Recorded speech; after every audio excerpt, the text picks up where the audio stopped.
అండి good morning. ఇది త్రిదళం అండి. ఈ త్రిదళం ఆకు శివుడికి ఇష్టమైన ఆకు, ఇష్టమైనది. ఇది ఒక్కటి పెట్టామనుకో జీవితంలో తిరిగి ఉండదు. ఇక చూడండి, ఇది భగవంతునికి త్రిదళం ఇలా బోర్లించిన ఇలా ఈయన ఇటు లక్ష్మీదేవికి తలిగితే ఐశ్వర్యం, ఇటు ఇంచిన కూడా ముక్తి. ఇది త్రిదళం.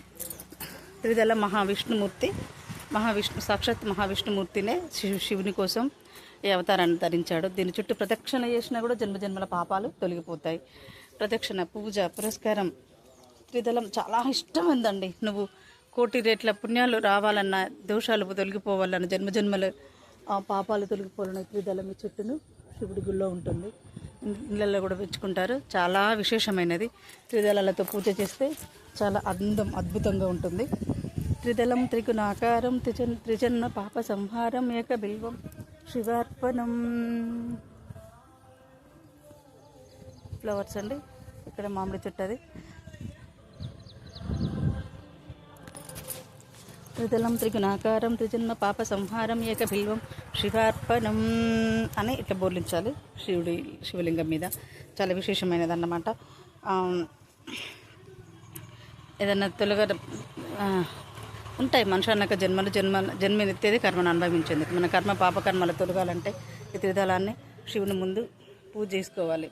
1,00,000 పూలు 1,00,000 ఆకులతో చేస్తారు, 1000 ఆకులతో చేస్తారు, 11 ఆకులతో చేస్తారు, లాస్ట్కి ఒక్క ఆకుతోనే చేస్తారు.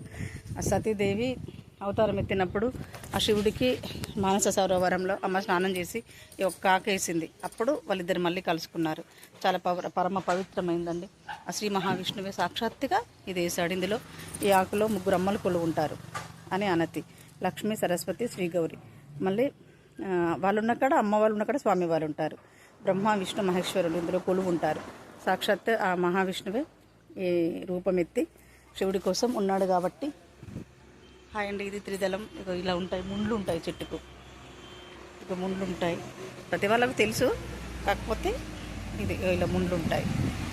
మనం ఏదన్నా అందంగా ఉంది ముట్టుకుందామనంటే దాని చుట్టూ కొన్ని ముండ్లు ఉండనే ఉంటాయండి. Hi, good morning. నేను మీ విజయలక్ష్మి. యూట్యూబ్ ఛానల్ సబ్స్క్రైబ్ చేసుకోండి. ఇది నందివర్ధన అండి. ఈ నందివర్ధన పూలతో శివుని అభిషేకించి పూజిస్తే, ఈ నందివర్ధన పూలతో శివుణ్ణి అభిషేకించి పూజిస్తే అందం పెరిగిపోతుంది. అందంగా ఉంటారు, యవనంగా ఉంటారు ఈ పూలతో పూజ చేస్తే. ఇది శాస్త్రిక చెట్టు అండి. ఈ శాస్త్రిక చెట్టుతో శివుని పూజించితే, తెల్లటి అంటే శివునికి చాలా ఇష్టం.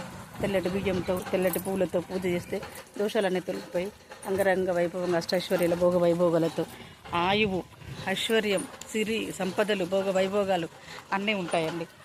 అంత గొప్ప అయిన ఈ పూలు ఈ పూజకు, శివయ్యకి. అండి ఇది నందివర్ధన. ఈ నందివర్ధన పూలతో శివుని పూజిస్తే అందం పెరుగుతుంది. ఆడవాళ్ళకి అందం కావాలంటే బ్యూటిషియన్లకు వెళ్ళాల్సిన అవసరం లేదు.